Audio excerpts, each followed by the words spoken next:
നമസ്കാരം, എല്ലാവർക്കും സഹകാരി raise പ്ലസിന്റെ daily current affairs ക്ലാസ്സിലേക്ക് സ്വാഗതം.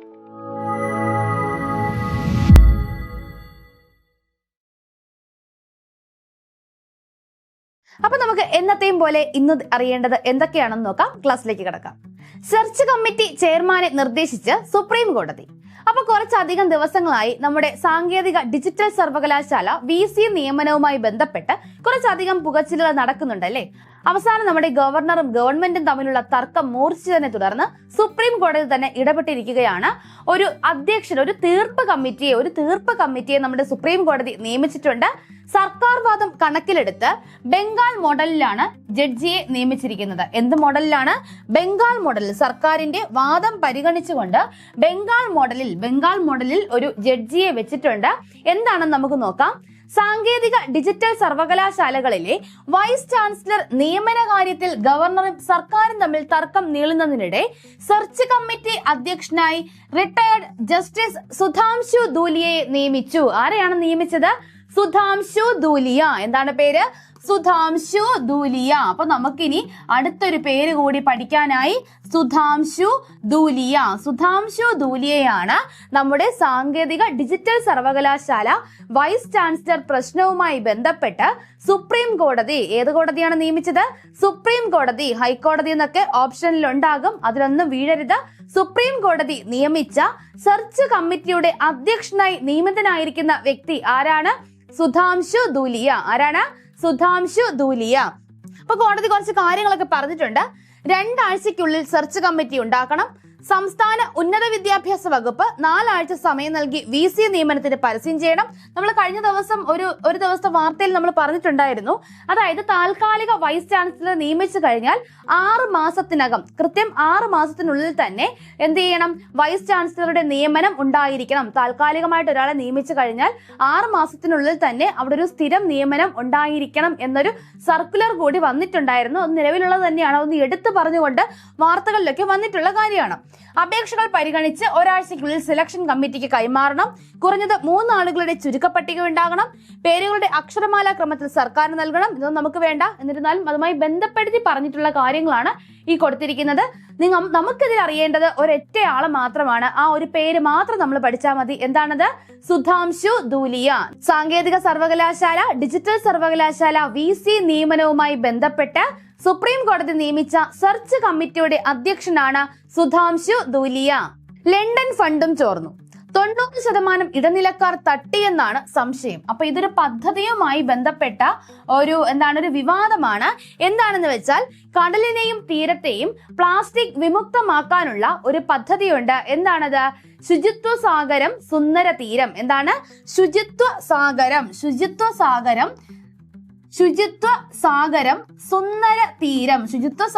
സുന്ദര തീരം എന്നതാണ്. എന്താണ് ഈ പദ്ധതി ലക്ഷ്യം വെക്കുന്നത്? എന്താണ്? കടലിനെയും തീരത്തെയും പ്ലാസ്റ്റിക് വിമുക്തമാക്കാനുള്ള ഒരു പദ്ധതിയാണ് ശുചിത്വ സാഗരം സുന്ദര തീരം എന്ന് പറയുന്നത്. അപ്പൊ ഈ പദ്ധതിയിലേക്കായി ലണ്ടൻ NGOയുടെ 5 ലക്ഷം രൂപ കൈപ്പറ്റിയിട്ടുണ്ട്. 5 ലക്ഷം രൂപ കൈപ്പറ്റിയിട്ടുണ്ടായിരുന്നു. ഇതിൽ 90% ഇടനിലക്കാരിൽ നിന്ന് തട്ടിയെടുത്തു എന്നാണ് പറയുന്നത്. നമ്മുടെ കേരളത്തിൽ സാധാരണഗതിയിൽ നടക്കുന്ന ഒരു സംഭവം തന്നെയാണ്. എന്താണ്? രാജേഷ് കൃഷ്ണയുമായി ബന്ധമുള്ള NGO ഇടപെട്ട പദ്ധതിയാണ് ഇതെന്നാണ് പറയുന്നത്. നമുക്കതൊന്നും വേണ്ട, നമുക്ക് ഈ പദ്ധതി മാത്രം മതി. എന്താണ് ആ പദ്ധതി? ശുചിത്വ സാഗരം സുന്ദര തീരം എന്താണ് പദ്ധതിയുടെ പേര്? എന്തിനു വേണ്ടിയിട്ടാണ്? കടലിനെയും തീരത്തെയും പ്ലാസ്റ്റിക് മുക്തമാക്കുന്നതിനുള്ള പദ്ധതിയാണ് ശുചിത്വ സാഗരം സുന്ദര തീരം. സ്കിബിഡിയെ കേംബ്രിഡ്ജ് എടുത്തു. അപ്പൊ ഈ സ്കിബിഡി എന്ന് പറഞ്ഞാൽ ഒരു പക്ഷെ നിങ്ങൾക്ക് അറിയില്ല. കൊച്ചു കുട്ടികളൊക്കെ ഉള്ള എല്ലാവരും കാണുമോ എന്നറിയില്ല. എന്റെ മക്കൾ കാണും. സ്കിബിഡി ടോയ്ലറ്റ് നിങ്ങൾ കേട്ടിട്ടുണ്ടോ എന്ന് എനിക്കറിയില്ല. സ്കിബിഡി ടോയ്ലറ്റ് എന്ന് പറഞ്ഞ ഒരു യൂട്യൂബ് പരമ്പരയുണ്ട്. അതൊരു പാട്ടൊക്കെ ആയിട്ടാണ്, അതിൽ ഏതാണ്ടൊക്കെ കാണിക്കുന്നുണ്ട്. അപ്പൊ ഈ സ്കിബിഡി ടോയ്ലറ്റ് എന്ന് പറയുന്ന ഒരു യൂട്യൂബ് പരമ്പരയുണ്ട്. അതിൽ ഈ സ്കിബിഡി എന്ന് പറയുന്ന ഈ വാക്കൊക്കെ കേംബ്രിഡ്ജിന്റെ നിഘണ്ടുവിൽ ഉൾപ്പെടുത്തിയിട്ടുണ്ട്. ഡെലൂലു, ഇൻസ്പോ, ട്രാഡ്വൈഫ് തുടങ്ങിയവയും നിഘണ്ടുവിലുണ്ട്. ഏതൊക്കെയാണ്? ഡെലൂലു, നല്ല പേരുകളല്ലേ. ഡെലൂലു, ഇൻസ്പോ, ട്രാഡ്വൈഫ്, പിന്നെ ഇതാണ് സ്കിബിഡി. ഇനിയുമുണ്ട്. ഏതൊക്കെയാണെന്ന് നമുക്ക് നോക്കാം. Mouse jiggler, trad wife, mouse jiggler, trad wife ഇത്തരം വാക്കുകളൊക്കെ കേംബ്രിഡ്ജ് നിഘണ്ടുവിൽ ഉൾപ്പെടുത്തിയിട്ടുണ്ട്. അപ്പൊ ഈ സ്കിബിഡി കുറച്ച് പോപ്പുലാരിറ്റി ഉള്ളത് കൊണ്ടാണ് അതിനൊരു ഹെഡിങ് ഒക്കെ കൊടുത്ത് അതിങ്ങനെ കുറച്ചധികം എടുത്തു പറഞ്ഞിരിക്കുന്നത്. ഈ സ്കിബിഡിയാണ് എനിക്കും അറിയാവുന്നത്, ബാക്കിയൊന്നും ഞാനും കേട്ടിട്ടില്ല. ഈ ഡെലൂലു, ഇൻസ്പോ, ട്രാഡ് വൈഫ് ഇതൊക്കെയാണ് നമ്മുടെ കേംബ്രിഡ്ജ് നിഘണ്ടുവിൽ ഉൾപ്പെടുത്തിയിരിക്കുന്ന ഈ വർഷത്തെ വാക്കുകൾ. പ്രസവിക്കാനും റോബോട്ട്. നമ്മൾ കുറച്ചധികം നാളുകൾക്ക് മുന്നേ, നിങ്ങൾ കേട്ടോ എന്ന് എനിക്കറിയില്ല, ഒരു റോബോട്ട് ആത്മഹത്യ ചെയ്തതായിട്ട് ഒരു വാർത്തയുണ്ടായിരുന്നു. അപ്പൊ ചാടുന്ന റോബോട്ടുണ്ട്, ഓടുന്ന റോബോട്ടുണ്ട്, നൃത്തം ചെയ്യുന്ന റോബോട്ട്. നമ്മൾ എന്തിനും സിനിമയിൽ കണ്ടിട്ടുണ്ടല്ലേ, നൃത്തം ചെയ്യുന്ന റോബോട്ടുണ്ട്. അങ്ങനെ എല്ലാ കാര്യങ്ങളും, വീട്ടിൽ അടുക്കളപ്പണി, നമ്മുടെ ആൻഡ്രോയിഡ് കുഞ്ഞപ്പൻ സിനിമയിൽ നമുക്ക് അടുക്കളപ്പണി ചെയ്യുന്ന റോബോട്ട്, അങ്ങനെ എല്ലാ കാര്യങ്ങളും നമ്മൾ റോബോട്ടിനെ ഉപയോഗിച്ച് കഴിഞ്ഞു. പുതിയൊരു നേട്ടം വരികയാണ്, പ്രസവിക്കാനും ഇനി റോബോട്ട്. അപ്പൊ ഇനി പ്രസവിക്കാനും വയ്യാത്തവർക്ക് നമ്മൾ ഈ സറോഗേറ്റ് മദറിനെ നമ്മൾ അന്വേഷിച്ച് പോകാറുണ്ടല്ലോ. ഒത്തിരി കാശ് കൊടുക്കണം ഒരു സറോഗേറ്റ് മദറിനെ കിട്ടണമെങ്കിൽ. അതുമല്ല, അങ്ങനെ ഒരു സറോഗേറ്റ് മദറിന്റെ ഫിസിക്കൽ കണ്ടീഷനും ഒക്കെ നമ്മൾ നോക്കേണ്ടിയിരിക്കുന്നു. അപ്പൊ ഇനി അങ്ങനെ നമ്മൾ വേറൊരു വ്യക്തിയെ നമ്മൾ ബുദ്ധിമുട്ടിക്കേണ്ട. അതിന് വേണ്ടിയിട്ട് നമുക്കൊരു റോബോട്ടിനെ യൂസ് ചെയ്യാം.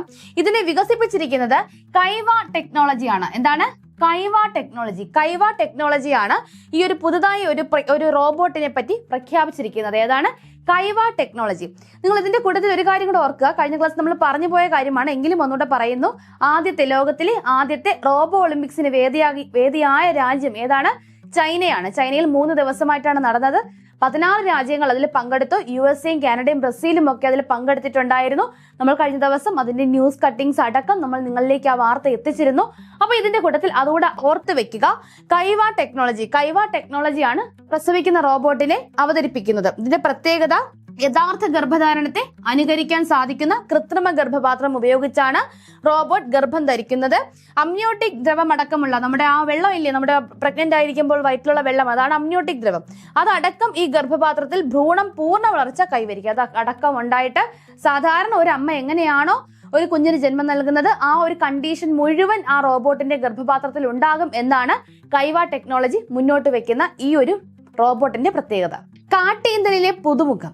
അതായത് നമ്മുടെ ഇന്ത്യയില് കാട്ടിൽ കാണപ്പെടുന്ന ഈന്തപ്പഴം ഉണ്ടല്ലോ, ആ ഒരു ഈന്തപ്പഴത്തിൽ പുതിയൊരു വെറൈറ്റി കണ്ടുപിടിച്ചിട്ടുണ്ട്. അതിന്റെ പേരെന്ന് പറയുന്നത് ഫീനിക്സ് റോസ്ബർഗി. എന്താണ്? ഫീനിക്സ് റോസ്ബർഗി എന്നാണ് ആ ഒരു കാട്ട് ഈന്തലിന് നൽകിയിരിക്കുന്ന പേരെന്താണ്? ഫീനിക്സ് റോസ്ബർഗി. ഞാൻ ഈന്തപ്പഴം എന്ന് പറഞ്ഞു, ഈന്തപ്പഴമാണോ എന്ന് എനിക്കറിയില്ല. കാട്ടീന്തൽ എന്നാണ് കൊടുത്തിരിക്കുന്നത്, ഫീനിക്സ് റോസ്ബർഗി. അപ്പൊ ഈ കാട്ടീന്തൽ എന്ന് ഉദ്ദേശിക്കുന്നത് എന്താണെന്ന് നിങ്ങൾക്ക് അറിയാമെങ്കിൽ അതുകൂടെ ഒന്ന് കമന്റ് ചെയ്യണം കേട്ടോ. ഇതിൽ വേറെ പിക്ചർ ഒന്നും കണ്ടില്ല, കാട്ടീന്തൽ എന്ന് തന്നെയാണ് ഇതിൽ ഉടനീളം അവർ പറഞ്ഞിരിക്കുന്നത്. അപ്പൊ ഈ ഫീനിക്സ് റോസ്ബർഗി എന്ന് പേര് നൽകിയിരിക്കുന്നത് ഇന്ത്യയിൽ കണ്ടെത്തിയ ഒരിനം കാട്ടീന്തലിനാണ്.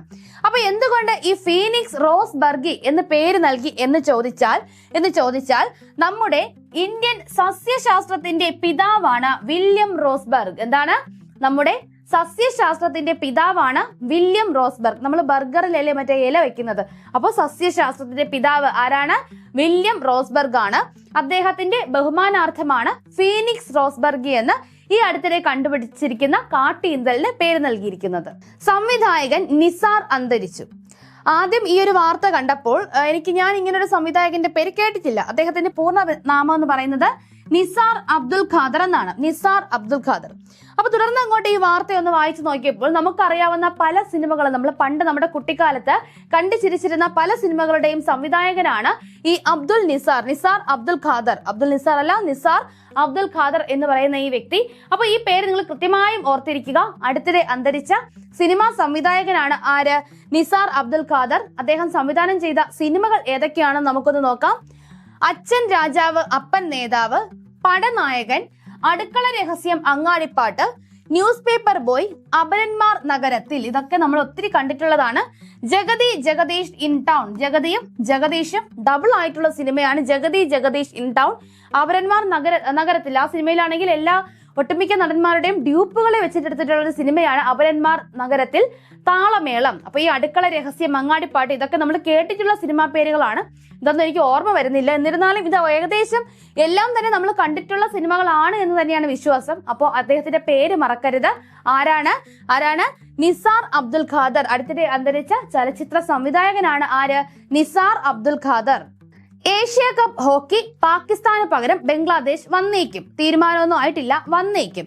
അതായത് നമ്മൾ കഴിഞ്ഞ ദിവസം ഒരു കറണ്ട് അഫയേഴ്സ് ഫാക്ട് ആയിട്ട് നമ്മൾ പഠിച്ചതാണ്. ഏഷ്യ കപ്പ് ഹോക്കിയിൽ ഇന്ത്യയിലേക്ക് വരാൻ താല്പര്യമില്ല അല്ലെങ്കിൽ പങ്കെടുക്കാൻ താല്പര്യമില്ല എന്ന് അറിയിച്ച രാജ്യം ഏതാണ്? പാകിസ്ഥാനാണ്. പകരം ബംഗ്ലാദേശ് വരാൻ ചാൻസ് ഉണ്ട് എന്നാണ് പറയുന്നത്.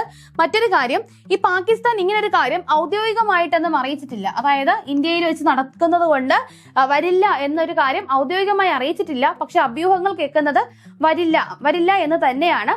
കൂടാതെ ഇന്ത്യ ക്ഷണിച്ചിട്ടുണ്ട്, പക്ഷെ അവരവരുടെ സുരക്ഷയെ മാനിച്ച് വരാതിരിക്കുന്നതാണ് എന്നാണ് ഈ വാർത്തയിലുടനീളം പറഞ്ഞിരിക്കുന്നത്. ബംഗ്ലാദേശിന്റെ കാര്യവും ഉറപ്പിക്കാനായിട്ടില്ല.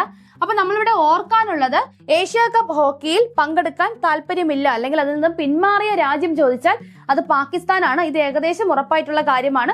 ബംഗ്ലാദേശ് വരുമോ ഇല്ലയോ എന്നുള്ളത് നമുക്ക് വരുന്ന ക്ലാസ്സുകളിൽ അറിയാം. അപ്പൊ നമുക്കിനി കുറച്ചധികം ആനുകാലിക വാർത്തകൾ നോക്കാം. ഈ ഒരു സെഗ്മെന്റ് തീർച്ചയായും നിങ്ങൾക്കൊരു റിവിഷനും കൂടിയാണ്. നമുക്ക് മുന്നേ പഠിച്ച കാര്യങ്ങളും നമ്മൾ ചെയ്ത ക്വസ്റ്റ്യൻസും എല്ലാം കൂടി ഉൾപ്പെടുത്തിയാണ്, നമ്മളൊന്നും മറന്നു പോകരുതല്ലോ. അതിന് വേണ്ടിയിട്ടാണ് ഈ ഒരു അറിയാം കൂടുതൽ ആനുകാലിക വാർത്തകൾ എന്ന് പറയുന്ന ഈ ഒരു സെഗ്മെന്റ് വെച്ചിരിക്കുന്നത്. അതുപോലെ ക്വസ്റ്റ്യൻ ഡിസ്കഷനും അതുപോലെ തന്നെയാണ്. നമ്മൾ ഒരുപക്ഷെ പഴയ ക്വസ്റ്റ്യനുകളായിരിക്കും അല്ലെങ്കിൽ പുതുതായിട്ട് കിട്ടുന്ന ന്യൂസ് നിങ്ങളിലേക്ക് എത്തിക്കുന്നതായിരിക്കും. അങ്ങനെയായിരിക്കും നമ്മുടെ ക്വസ്റ്റ്യൻ ഡിസ്കഷന് വരുന്നത്. അപ്പൊ നമുക്ക് നോക്കാം. ഇന്ത്യയിലെ ആദ്യത്തെ വനിതാ ഡൗൺ ഹിൽ മൗണ്ടെയിൻ ബൈക്കർ ആര്? ഇന്ത്യയിലെ ആദ്യത്തെ വനിതാ ഡൗൺ ഹിൽ മൗണ്ടെയിൻ ബൈക്കർ ആണ് അനിസ ലാമറെ. മേഘാലയക്കാരിയായ അനിസ ലാമറെ. അപ്പൊ മേഘങ്ങളുടെ ആലയം, അവിടെ കുന്നുകളും പർവ്വതങ്ങളും ഒക്കെ തന്നെയാണുള്ളത്. അപ്പോ ഇന്ത്യയിലെ ആദ്യത്തെ വനിതാ ഡൗൺ ഹിൽ മൗണ്ടെയിൻ ബൈക്കർ ആണ് അനിസ ലാമറെ. മേഘാലയ സ്വദേശിയാണ്. 2025 അറ്റ്ലാന്റിക് സമുദ്രത്തിൽ രൂപം കൊണ്ട ആദ്യത്തെ ചുഴലിക്കാറ്റാണ് എറിൻ. ഏതാണ്? എറിൻ. 2025 അറ്റ്ലാന്റിക് സമുദ്രത്തിൽ രൂപം കൊണ്ട ആദ്യത്തെ ചുഴലിക്കാറ്റ് ഏതെന്ന് ചോദിച്ചാൽ ഏതാണ്? എറിൻ ആണ്. സംസ്ഥാനത്തെ ആദ്യത്തെ ഗോത്ര നിഘണ്ടു. ഇതിൽ കുറെയൊക്കെ നമ്മൾ പഠിച്ചിട്ടുള്ളതാണ്. ഏതാണ് സംസ്ഥാനത്തെ ആദ്യത്തെ ഗോത്ര നിഘണ്ടു? ഏതാണ്? സ്വം. എന്താണ്? സ്വം. കുംഭാര സമുദായത്തിന്റേതാണ് ഈ ഒരു ഗോത്ര നിഘണ്ടു. നമ്മൾ പഠിച്ച കേസാണ്. നിങ്ങൾ ഒന്നുകൂടെ നല്ല കൃത്യമായിട്ട് പഠിച്ചു വെക്കുക. സംസ്ഥാനത്തെ ആദ്യത്തെ ഗോത്ര നിഘണ്ടു ആണ് സ്വം. എന്താണ്? സ്വം. കുംഭാര സമുദായത്തിന്റേതാണ് ഈ ഒരു നിഘണ്ടു. ആന്റി ഡ്രോൺ സംവിധാനം വിന്യസിക്കുന്ന ആദ്യ ഇന്ത്യൻ തുറമുഖം ഏത്? എന്താണ്? ആന്റി ഡ്രോൺ സംവിധാനം വിന്യസിപ്പിക്കുന്ന ആദ്യത്തെ ഇന്ത്യൻ തുറമുഖമാണ് നമ്മുടെ ഗുജറാത്തിലെ തുറമുഖമായ കാണ്ട്ല. ഏതാണ്? കാണ്ട്ല തുറമുഖം. 2025 ഓഗസ്റ്റ് യൂറോപ്പിലെ ഏറ്റവും ഉയരം കൂടിയ കൊടുമുടിയായ മൗണ്ട് എൽബ്രൂസ് കീഴടക്കിയ അരുണാചൽ പ്രദേശിൽ നിന്നുള്ള പർവ്വതാരോഹകൻ ആരാണ്? അപ്പൊ യൂറോപ്പിലെ ഏറ്റവും ഉയരം കൂടിയ കൊടുമുടിയാണ് ഏത്? മൗണ്ട് എൽബ്രൂസ് ആണ് യൂറോപ്പിലെ ഏറ്റവും ഉയരം കൂടിയ കൊടുമുടി.